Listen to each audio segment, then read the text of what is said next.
Right now, the most important thing in the world is human consciousness. Tremendous technologies have come. All these technologies, if they have to become meaningful force in human well-being, it is first the human being that we need to work on. Great things are available in our hands, but if we don't have human beings who are in a certain level of perception and wisdom, then all these technologies can be a big disaster for humanity. At least if you are not empowered with technology, maybe we didn't have to so much bother about human consciousness, we could have allowed another 500 years of stupidity. But not anymore, the way the technology is growing, if human beings don't grow accordingly, we are going to make a big disaster out of everything. Do you see the disaster always lurking on the edge? It can just happen any moment.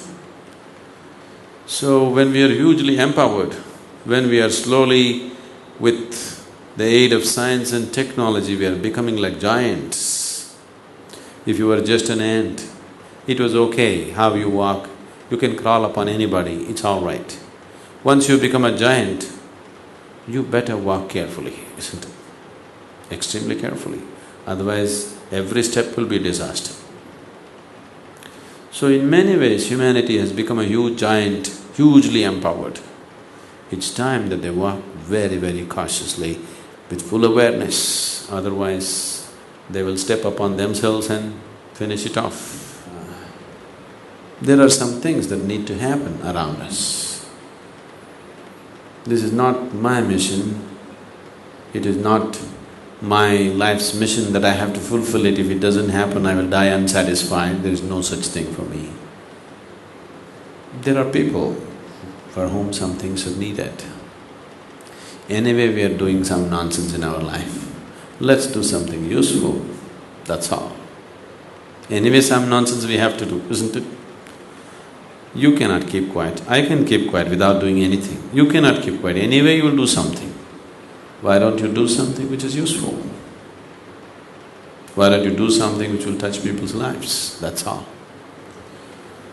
So, reaching out to another human being need not happen because you have taken a vow, I'm going to do it. Keep your humanity active, anyway it will happen. How can you not do it? How can you not do it that you hold as a part of yourself? So when it comes from that, it'll happen gently, well. You take up a mission, somebody will become your enemy, you know. Whatever the mission, if you stand up for a mission, there'll be some other mission which will stand against you. So don't take up a mission, just keep your humanity in full force. What has to happen, what you can do will anyway happen. So, you yourself cannot go to the village, you yourself cannot go to the slum and do all that. Somebody else is doing it, at least do something to make that happen, that's all.